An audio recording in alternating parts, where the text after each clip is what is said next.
All right, so now we're going to talk about key three in our rhetoric um, video, part two. So, key number three, you're going to understand the subject matter and its treatment. So, the subject matter is, of course, what your speech is about, what your paper is about, or the speech that you have read. What is that about? Who or what is that about? So, why do we need to know this? What you decide to include in your writing is going to be connected to why you're writing it. What do you want your audience to know or do? Whom to whom are you writing to? We're talking about your intended audience. And what kind of text are you writing? Is this a persuasive speech or an argumentative speech? And those two are different. Um, Persuasive, of course, you want people to take your stance. Argumentative is you're simply expressing your point of view, and you're also going to acknowledge the counter argument, but you don't care if the audience take your same stance or not. All right, so the four essential concepts. Again, you can just read this at your leisure. I'm just going to eat the meat and spit out the bones. So it's all about interpretation. It's the two paths of interpretation. Um, you can analyze rhetoric, or it can be used as an argument. You can use the rhetorical devices that you're going to hear about later in your writing. It's effective material to generate more understanding or curiosity from your audience. And see, I say that because one, you're going to tell your audience what you know, and you're going to make them curious to know more by the words that you use.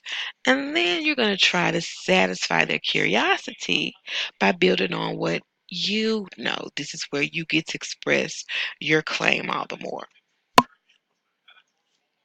The basic move of all of the rhetorical text is claim, which is your opinion, plus support. And you need strong support. So, of course, you're going to use things such as uh, facts, statistics, examples, things of that nature. And again, it's a central responsibility to generate that material that supports your points. Support your points. This is the revised rhetorical triangle because now we've added context and purpose. Okay.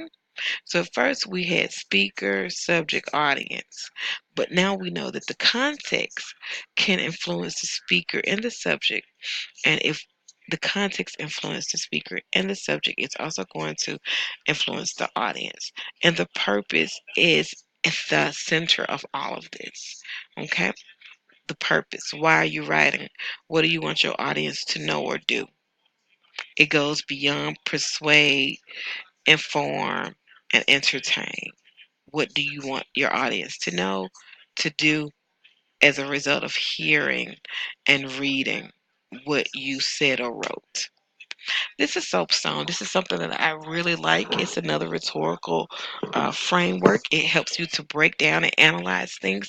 This is something that I taught to my honor students, and it's also used in AP English classes nationwide. So, soapstone is simple. We break down the text by looking at the subject uh, or the speaker, whichever one comes first, with the subject, the occasion, and the occasion, we're talking about the time and the place. We're talking about the significance. We're talking about the influence of the time. If we think about Martin Luther King, I Have a Dream speech, what was the occasion? What were the things that were happening? And that time and that era, who was the audience? So who was that speech directed to, and what did he want the audience to know or do? And that goes into purpose. And of course, speaker, who is the person that's giving the speech? Whose voice are we hearing? What role does this person play um, in this moment? Tone, again, is when we're looking, we know tone is basically the author's attitude about a subject, and we know that we use words, connotations, denotations, euphemisms, imagery, figurative language, so that we can understand the author's tone. All right. So let's talk about the five-part structure of a speech or an essay. Again, if you can write a speech, you can write an essay. If you can write an essay, you can write a speech. You already know. You got to have an introduction.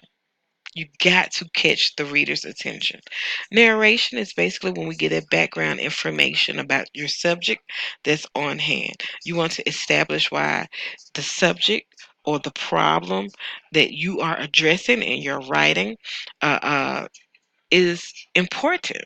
Okay, why do we need to address juveniles who are getting the life sentences for committing homicides? Why do we need to address that? And then you're gonna have to figure out what are you going to what appeal are you going to use? Are you going to talk to me uh, from the logical point, or are you going to talk to me from an emotional point? Are you going to talk to me from an ethical point? So you got to think about all of that. So your confirmation is basically the body. You're confirming what you know. This is where you're going to give me the concrete details, right? And then you're going to refute what you have said. You're going to address the counter argument. You're going to show me that, hey, I've thought about the opposite uh, of what I am saying. Okay? All right. And of course, you're going to conclude with the so what. Basically, uh, of course, your conclusion. You're going to recap your thesis statement. You're going to uh, restate your topic sentences that you've mentioned in your body paragraphs, and you're going to tell me this is why this is important. Got it? All right. So, when we're talking about developing your essay, we're talking about building. So, narration. Um, are you going to tell a story that supports your thesis? Description. Um, are you going to explain how something works? And these are great tools to use as your hook. Okay. All right. So, are you going to give me a series of examples? Um, and it's going to help me to lead to a conclusion. Are you going to compare and contrast? Are you going to juxtapose two things that you're discussing? Um, are you going to show me the classification and division of these your ideas that's being presented? Uh, can you categorize the two? And what goes together and why does it go together? And what are the connections between the two? Definitions, cause and effect. So here I'm giving you different structures of your essays and your speeches. Okay, so when you're conducting your rhetorical analysis, you got to break down your text. You got to figure out what the writer is trying to achieve. You got to figure out what strategies did he or she use to meet the goal. And are these strategies effective? Did they work? Uh, did they touch your emotions? Did it touch your intellect? Did it uh, cause you to trust them? Okay, so questions to ask while reading critically. Again, does it have a meaning to you? If it doesn't have a meaning to you, it may not have a meaning to someone else. So again, you're going to have to come out of what you've been doing, and you're going to have to press yourself. Is it controversial? Uh, does it bring up any other connections in your mind? What is the thesis? Um, what is being said about this subject? What is the purpose of the argument? What is the author hoping to achieve? And these are the same questions that you need to ask yourself as you are writing. As you're writing, because you got to write a paper Friday. Think about your three appeals. Is it appealing to ethos? Is it credible? Is it ethical? Is it trustworthy? What about pathos? Is it appealing to my emotions? And I've said this several times because it's important. Is it appealing to my logic? Is it appealing to your logic? Okay. We already know what claims are. Claims are your opinions made about the argument. What techniques or devices are you going to use to establish your claim?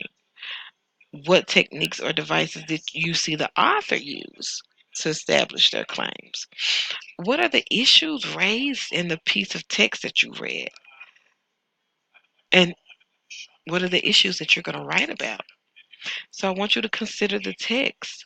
I want you to consider, is it social? Is it political? Is it historical? Is it culturally wrong? So we're looking at the context and who's interested in these things besides you? And if you're not interested in these things, think about someone who is.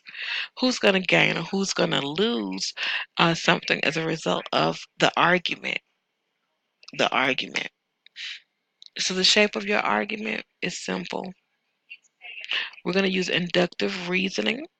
You're going to make a claim based on looking at the number of specific examples. You're going to go from small to big.